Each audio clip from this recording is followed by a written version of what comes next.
Yeah. Great, great. Uh, okay, fine. Hey everyone, welcome back to Pleasure Principles, the podcast where we dive deep into the ways our stories, experiences, and beliefs shape the way we live, love, and relate to the world around us. I'm your host Avik, and as always, I'm thrilled to have you here on for another fascinating conversation. So, today's episode is all about the stories that we carry from our lives, how they impact how we see ourselves, and in turn, how we navigate our relationships. So, we all have those pivotal moments, big or small, that shape our identity, influence our self worth, and ripple through the connections we build with the others. That's interesting, right? So, and joining me today is someone whose story is as inspiring as it is transformative. My guest today is none other than Dr. Santha Naidoo. So, welcome to the show, Doctor. Excited to be here. Lovely, lovely. So, dear listeners, before we start our conversation, I'll quickly love to introduce you with Dr. Santha. Uh, dear listeners, she is a number one international best-selling author of Fat to Fabulous. Yes, Fat to Fabulous. A triple board certified physician, an award winning speaker who's graced the stages of NASA, NASDAQ, and the New York Academy of Medicine, and a trusted health expert featured on ABC, NBC, CBS, and Fox. So you can imagine who is with us today. So she is a force of nature, and today she's here to share her journey from throwing a tantrum over Kit Kat bars at age 2 to becoming an elite concierge uh, physician for 100 of the wealthiest people in America. So, Dr. Lisanta, welcome to the show. Thank you. Lovely. So, your story is such a powerful example of the transformation, like from that defining moment with the Kit Kat bars to the incredible work that you do now. How do you think those early experiences shaped your relationship with yourself and by extension, your relationship with others? You know, in my book, Fat to Fabulous, I go through a lot of stories from my life. And in writing that and thinking of all these experiences, it is really amazing how the experiences from the very beginning shape how I think, and I see this so much in the patients that I serve and the people that I talk to, excuse me, how we think about ourselves, how we think about the world, how we show up, and really shapes what we do and how we do things. That's so interesting, I would say. And um, I mean, when you look back, was there a particular moment when you realized that the story you were living wasn't serving you anymore? I mean, what sparked that shift? Yes, you mentioned the story about the Kit Kat bars, and a big thing in that story actually is my grandfather had scoured the city, bought me a whole bunch of Kit Kat bars. I love them. A couple of years later, when I was 4 years old, he had passed away. I remember being woken up in the middle of the night and bundled up by my parents, driven to my grandparents' house. And that night, there was just a somber mood in the air, but I was 4 years old. I didn't know what that meant. He had actually taken his own life, and the next day he was cremated. Those flames were huge. And it's actually only in the last 5 or 6 years that I had realized, if anyone had asked me before, how did your grandfather's passing affect your life? I would have said, I know what happened. I am fully aware of it, but it really didn't affect my life until about 5 to 6 years ago, where it started to really show how has it affected my life, and I've delved deep into that, and it affected the way I showed up for myself. It affected the way I think about society and how I need to take care of people. I believe it's one of my first experiences that led me to wanting to be a doctor and help people and make people happy. It has affected my views, values, and in many cases, how I look at my own self-worth as well. And my journey has almost been dictated by that in many ways. And so when we talk about relationships and intimacy, to me, it's not just about your spouse or your lover, your partner that's with you. It's intimacy with anybody. Intimacy is about the connection between two people.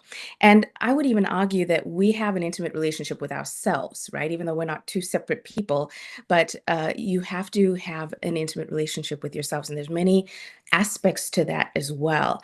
And so as we journey through life and we have these different experiences, it shapes how we view the world, how we think about ourselves, how we show up for other people. And it's really important, I think, to look back at those and think about, who are we? Who are we for ourselves? Who are we for other people? And for me, that has created a transformational change. Yes, very truly said. Yeah, and I'll come to your book. In your book, Fatty Fabulous, you talk about the connection between the self-perception and the health. So, how much do you think the stories that we tell ourselves about our bodies and worthiness impacts the relationship that we attract? It What we tell ourselves is a reflection, is how we reflect to the outside world. So if we think that I'm not worthy, that I am let's say in my book, if I'm fat, right, if I'm not good enough, that is how we're going to show up for the world, and that's how the world is going to then reflect back at you. Those are the people that you're going to attract. You're going to attract the people who fulfill that prophecy in many ways. And one of the stories I share is about a relationship that I had when I was younger.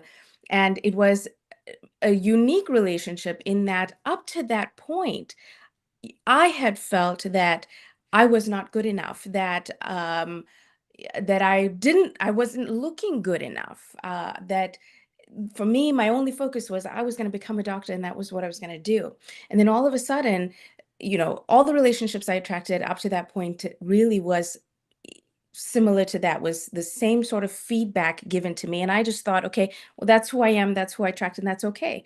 And then there was one pivotal relationship where the other person looked at me and it seemed so simple, but yet ended up being so profound. He just looked at me and he said, "Wow, I really like your hair." And I was like, huh, okay, that's strange, odd. And he says, "No, your hair is so nice and bouncy." I had a lot more hair then. It was much long and flowy, And he's like, "Ah, it's so bouncy and it just matches your personality." And even in that moment, I very vividly remember thinking, you know, this is strange. And, what is he even talking about? And I wanted to just brush it off because that what he saw was not how I was showing up. And so it really started to make me think, you know what? Maybe I do need to think about, or I need to be able to accept that compliment, right? We're so used to saying, and even in my book, I wrote, he said this, and I thought, wow, my hair dryer and round brush really did a good job today. When, why couldn't I just accept for myself that I do have a bouncy, bubbly personality, and that makes me look good? So how we think about ourselves really reflects to the outside world, and that's what we're going to attract. So again, just re-emphasizes why we need to think positively about ourselves. We need to nourish ourselves with positive energy, with good food, with good movement, with good education. Whatever we consume and who we talk to and who we interact with, it all impacts how we think of ourselves and feel about ourselves and put ourselves forward to the world. Exactly, very true. Yeah. And also, one more thing is coming to my mind, like Yeah. many of us create these identities or levels like successful, attractive, healthy to kind of feel secure, but sometimes they can become cages as well. So, have you ever seen someone who is redefining their story completely and change their life and relationship in this process? I see this all the time. In the way that I take care of my patients, I really delve into this holistic approach and try to assess what are their goals? What do they think about these different aspects? Because we all have different viewpoints, right? Success to one person is looks different than success to another person. So when I create a wellness plan, I really want to know, what does that look like for the individual? But that's also very important for us to define it by ourselves, for ourselves, but also change that over time. For me, success 5 years ago looks very different than what I think of success right now. The other thing is, we need to give ourselves grace. We need to, modify along the way based on what's going on, how we're feeling about things. Because if we're just feeling defeated by what we're putting on ourselves, then the idea of success in this moment needs to change a little bit so that we can give ourselves the evidence, create the evidence of how we are successful, and incrementally get to that point. Now, the other thing is, as we evolve over time based on who we interact with, again, what we do and what we consume, then the idea of success can also change. So, a good example for me, at the very beginning, my idea of success was becoming a doctor, right? Everything I did, everything I thought about was, I need to be a doctor, and that was success. And then I became a doctor and I graduated and I was like, huh, this is not all that I thought it was going to be. It's not, um, I'm confined by so many aspects, whether it's insurance, whether it's in my employer. And then I had to redefine, even as a doctor, what does that mean? And I decided, you know what? I I am not going to practice medicine the way the world tells me that it should be practiced. I'm going to practice medicine the way I believe medicine should be practiced, and why I've tailored my practice and my approach to those values that I believe in, so that I feel like I can be successful there. Then I thought, okay, success is, you need to make a ton of money. And then, I start making money and I realize, but I'm not happy. I'm busy. My relationship with my husband, my relationship with my children, my relationship with myself is being sacrificed in that. And so it's not about the money, it's more about, how do I show up for people? How am I showing up for myself? Can I actually spend time with my children and be there with them and experience the joy, experience who they are as human beings? To me, that is far better than the number in my bank account at the end of the day. And so, again, I had to tailor what I'm doing in order to create what I value. To me, living to your values is where success is. And so, what do I value? And although the other aspects are important, I believe I value education. I do value money. We need it to live, we need it to survive, and we need it to be comfortable, and adventurous and all of these things. So, I value those things, but what the goal is and where we set the bar, I believe needs to change over time depending on where we're at, where we are, and to create that self-value. Exactly, exactly. And uh also, like you mentioned in your own story that your relationship with the food and the weight began with a simple moment as a child. Like, Yeah. what advice would you give to someone who feels trapped in a narrative that they can't seem to escape, especially when it ties into something as deeply personal as their health or the relationships? For me, I think it is the understanding of what the possibilities are. I remember early on in my journey, actually, my journey about my health and my weight really spanned my whole life because it started that young. My family's a family of doctors. I heard so much, you need to lose weight, you need to, all that. But I felt helpless because people would tell me that, and people would say it's as simple as eat less and exercise more. And I did that and it wasn't working. So the narrative was decades long. And ultimately, I got to a point of, there's no way of changing this, right? This is who I am. These are the cards I've been dealt with. This is the society we live in and all the things we say, right? And we tell ourselves. What helped me break through that was a couple things in one concept, essentially. But it's really understanding the possibility and being curious. Hey, what if it's possible that I can be thin? And, you know, you have to stop believing it. Just saying to myself, I can be thin. I would not believe it at that time. I had all the evidence to say it's not possible. So starting to tell myself, hey, what if it could be possible, right? And trying to think of, okay, what are ways that it could possibly be that way? And then the other thing is gathering evidence. For me, initially, gathering evidence in myself was very difficult because, again, all the evidence was pointing to the opposite. So then starting to gather the evidence from somebody who has done it, who has achieved this result, and what did they have to do to be able to get there? How did they have to think? How did they have to show up? And although I don't necessarily know their exact journey, that process of thinking about it, that process of being creative, of coming up with ideas for myself and then trying to implement them was helpful. But when you implement, the other aspect of that is to understand that when something doesn't work, it doesn't mean you're failing. It's just more evidence. This particular thing doesn't work for me. It might have worked for somebody else. It doesn't work for me. So I just move on. What's the next thing that I'm going to try? What else am I going to read and learn? And in my journey, it really meant the entire approach. It meant assessing my physical health. It meant assessing my relationships with the people around me and how I was showing up for myself. It meant to look at my stories in my life and how is that impacting my behaviors, the things that I say, the things that I tell myself, the things I tell other people, as well as of course, the nutrition and physical activity and all of that kind of stuff that goes with it.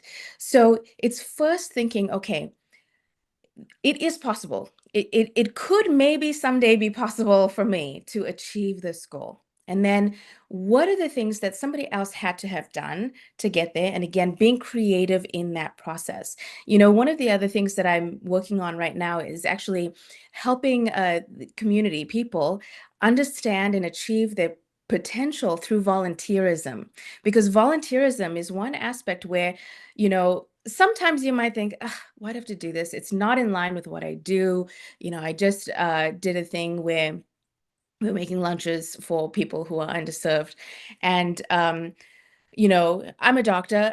That's not my everyday job to do, but in this community, in the time that we spend, you meet other people, you talk to other people, you get exposed to. I had no idea what the statistics were in this area for food insecure people.